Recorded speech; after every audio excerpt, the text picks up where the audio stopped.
तो चलिए नवंबर की सबसे बड़ी खबरों पर एक पॉप क्विज हो जाए। देखते हैं पिछले महीने दुनिया में क्या क्या हुआ और आप कितने अपडेटेड हैं। तो तैयार हैं? चलिए आपके ज्ञान को परखते हैं। शुरू करते हैं हमारा पहला राउंड।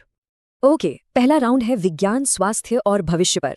हम बात करेंगे उन डिस्कवरीज की जो हमारी आने वाली दुनिया को, आप जानते हैं, बिल्कुल बदल सकती हैं। तो ये रहा आपका पहला सवाल। सवाल सीधा जीवन की शुरुआत से जुड़ा है। भारत के आईसीएमआर ने अभी अभी प्रेगनेंसी के बिल्कुल शुरुआती पलों को लेकर एक बहुत बड़ी डिस्कवरी की है। आखिर उन्होंने क्या पता लगाया? तो इसका जवाब है, उन्होंने उन खास जेनेटिक बदलावों को पहचाना है जिनकी वजह से एक एम्ब्रियो यूट्रस में सफलतापूर्वक इम्प्लांट हो पाता है। ये एक जबरदस्त ब्रेक थ्रू है क्योंकि इससे फर्टिलिटी और रिप्रोडक्टिव हेल्थ को समझने में बहुत बड़ी मदद मिलेगी। ओके, आगे बढ़ते हैं कैंसर रिसर्च की तरफ।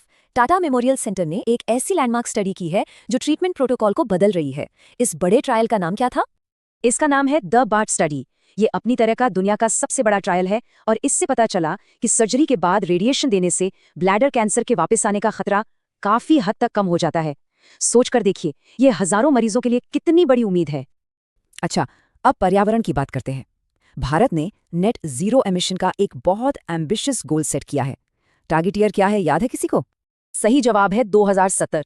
और ये सिर्फ एक नंबर नहीं है, ये भारत का कमिटमेंट है कि आने वाले दशकों में हम फॉसिल फ्यूल्स पर अपनी निर्भरता कम करेंगे और एक सस्टेनेबल भविष्य की तरफ बढ़ेंगे।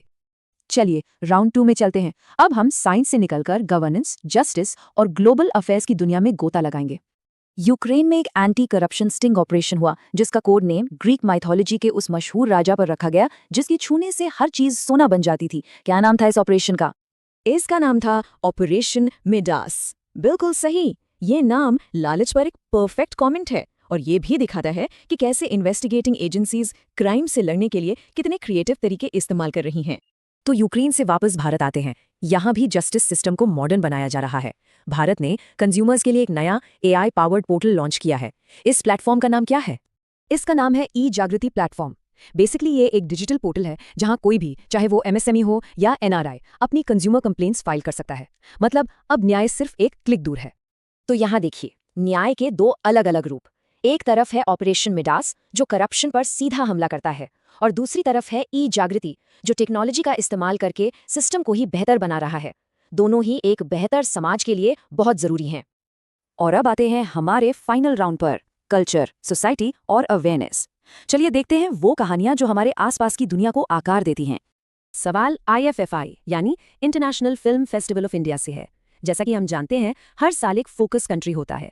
तो इस साल आईएफएफआई गोवा में किस देश को ये ऑफिशियल सम्मान मिला है? और जवाब है जापान। पर रुकिए, इस साल सिर्फ जापान ही नहीं, स्पेन और ऑस्ट्रेलिया भी की पार्टनर्स हैं। ये दिखाता है कि आईएफएफआई कैसे सिनेमा के जरिए पूरी दुनिया को एक साथ ला रहा है।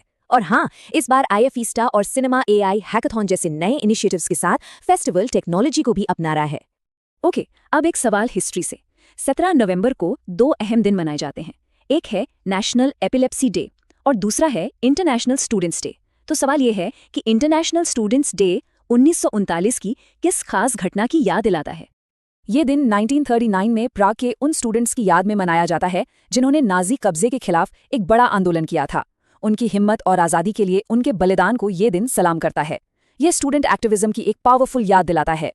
और जैसा मैंने पहले कहा, इसी दिन यानी 17 नवंबर को भारत में नेशनल एपिलेप्सी डे भी होता है, जिसका मकसद है इस बीमारी को लेकर अवेयरनेस बढ़ाना, इससे जुड़े सोशल स्टिग्मा से लड़ना और मरीजों के लिए एक सपोर्टिव माहौल बनाना। चलिए अब इस क्विज के आखिरी सवाल पर आते हैं। ये थोड़ा कल्चर और कॉमर्स का मिक्स है। दुबई में एक 55 मंजिला टावर बन रहा है जिसका नाम एक बॉलीवुड सुपरस्टार के नाम पर रखा गया है। कौन है वो एक्टर जिन्हें यह अनोखा सम्मान मिल रहा है? और इसका जवाब है शाहरुख खान। इस प्रोजेक्ट का नाम है शाहरुख ज़ेड बाय डैन्यूब। सोच के देखिए, ये 55 फ्लोर का प्रीमियम टावर शेख जायद रोड पर होगा और इसके एंट्रेंस पर एक्टर का एक लाइफ साइज स्टैचू भी होगा। ये सिर्फ एक बिल्डिंग नहीं बल्कि ग्लोबल स्टेज पर इंडियन सिनेमा के असर का एक प्रतीक है। तो ये थे हमारे नवंबर पॉप क्विज के कुछ हाइलाइट्स। हमने साइंस से लेकर जस्टिस और कल्चर तक की बात की।